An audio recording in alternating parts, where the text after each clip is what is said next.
Move the mouse here, and we're back again in the second episode of the how-to series. And in this one, we'll be talking about all the things that we unlocked at that first population milestone that we hit. So if we go into milestones, to get there we hold Y or triangle on PlayStation or Xbox, and there's a little milestone icon with a little lock on the PC in the bottom left. You can click that and bring up that interface to see, again, what we got. I mentioned this in the last episode, but depending on what map you're building on, the numbers of population that you have to reach to hit certain milestones may be different, but the things that you're unlocking are the same.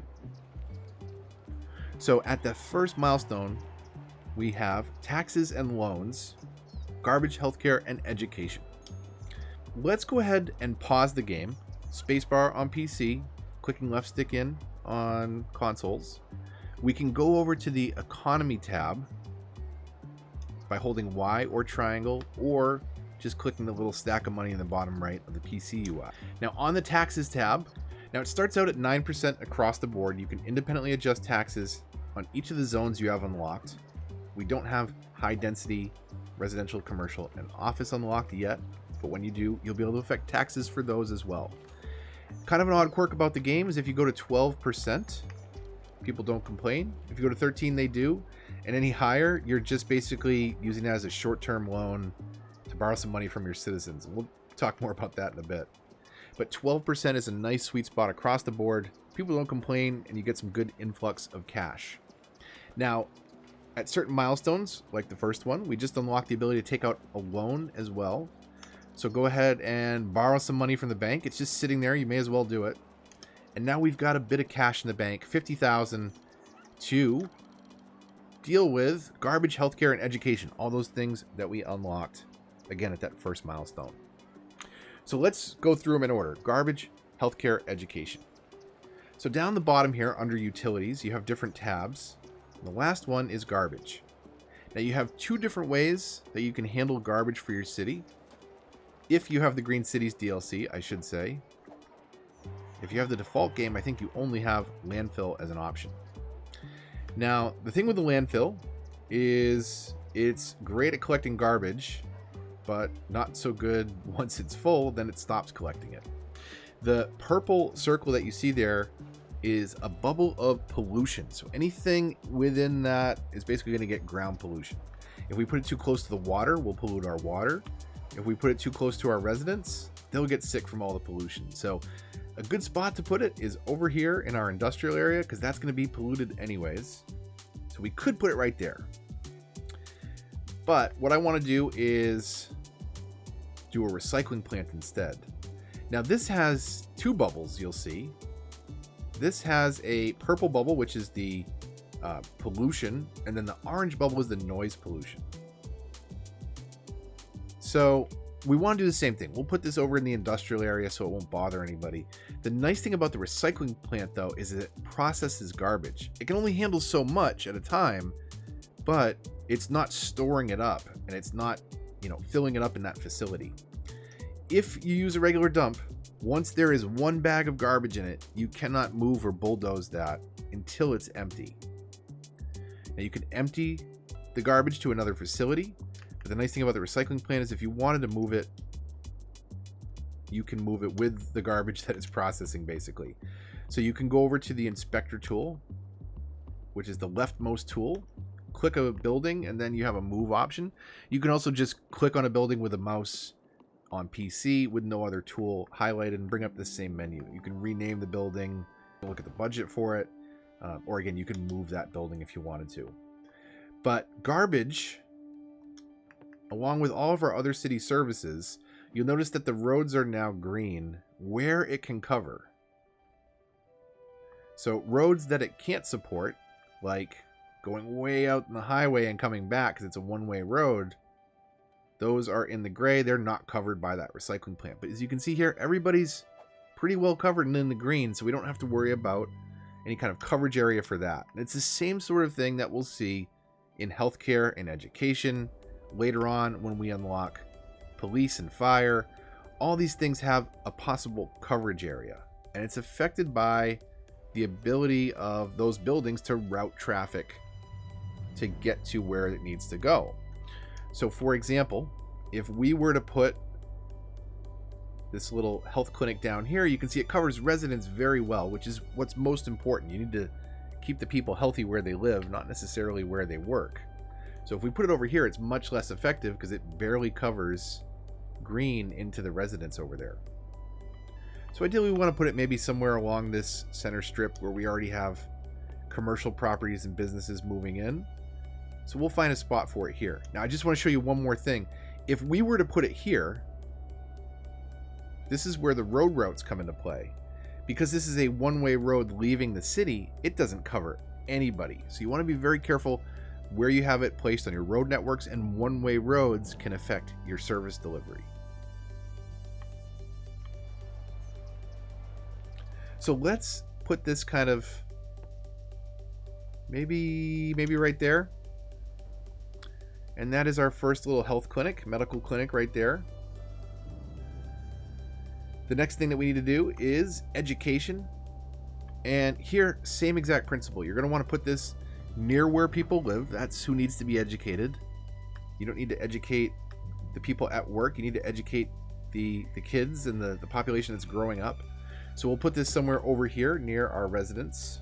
I like to put it in someplace where I'm not moving somebody out. So you'll notice, like, if I go to overlap an existing building, it will bulldoze it if I place that there. Now you can't do that over certain buildings, like our health clinic. It'll say space already occupied. You have to go in there if you wanted to move it or bulldoze it and separately confirm that. It won't let you just plop another building down on top of it. Now here, we could drop it right here. That would cover everything really well. But I do want to cover something very quickly, and that is the difference between the school types if you have the Green Cities DLC. So something to consider here is the effect on the population, the look that you want your town to have, but also the effect on your budget. And this is very important. So a default elementary school is $10,000, and it can handle 300 student capacity. You'll also notice that it uses 240 cubic meters of water. I think that's what the M stands for. And 480 kilowatts of electricity. If we look over at the community school, much more efficient on water and electricity. It uses less of each, so less of a burden on your electric grid and your water supply, but it supports less students and it's more expensive. And that is a trend that continues when we look at the high school compared to the creative arts, and the university compared to the institute. So the Green Cities buildings, the three here, are all more expensive and support less students, but they're also less of a burden on your city's utilities, and they have a different look. So we're just going to go with the default plain elementary school for right now. And I want to drop that in again somewhere, maybe right here would be a kind of a cool spot on this secondary street. So rather than on Main Street, we'll kind of put it off on this side road. We'll have that be our first elementary school. But with that out of the way, that basically covers all the milestones that we unlocked in the previous episode. So I'll go ahead and throw it on play and throw it on 3 times speed. Again, we do that by holding the left stick in, or on PC, just going down to where those 3 arrows are on the bottom left and clicking it so that they're all highlighted. That will speed up time and get people moving in. Now, I'm glad this happened here. So we've got electricity problems. And if you'll remember in the last episode, we modified our budget because we were producing way more than we needed. But now we don't have enough. So we're going to increase our electric budget. And I'm going to bump it up to 70%. That's probably overkill, I'm guessing. But let's go into info views and find out. So if we hit play, we'll see where our electricity is at 70%. And it is overkill. But if you want to go in there and micromanage that and make it just enough and keep adjusting it as people move in, you'll be able to make more money for your city, which certainly helps out as you're first getting started in cities. But I kind of know how my budget works at this point, and I don't want to go in there and micromanage it every couple minutes. So I'm just going to crank it up a bit. Not all the way to 100, but enough that I don't have to go in there and revisit it anytime too soon. So now we are climbing population-wise. We are at 625. We're trying to get to 750 for our next milestone. And as you have money and as you have needs, something to keep an eye on is you want your city to keep growing. So it's good every once in a while that you have some money in the bank to potentially extend some of these grids out. And again, they don't have to be grids. You could do a more free-flowing network of roads, but you're going to need more and more space as your city gets bigger and bigger for people to move into. So while we have some money in the bank, let's extend this out and make sure that we have room for people to move in. And we do have a little bit of residential demand happening right now. Not too much, but we don't want to have no space and no money, and then we're kind of at an impasse.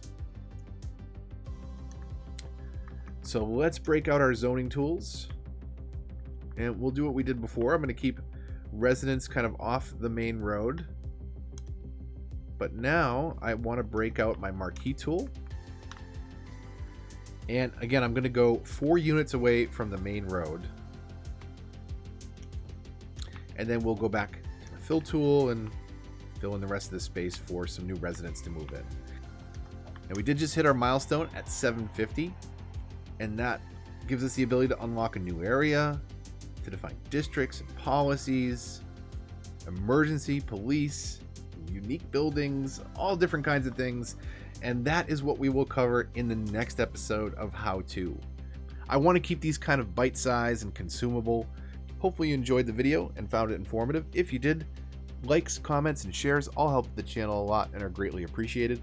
If you're new here, subscribe and consider hitting the bell to get notifications so you'll find out when the next How To comes out. If you've got questions, let me know in the comments down below, or better yet, follow me on Twitter and join the Discord, link in the description down below. But it's a great way to connect with other fans of the channel and fans of cities, and it's a really helpful community over there. So consider stopping by. But until the next one, when we'll cover that next batch of milestones, this is Move the Mouse, signing off.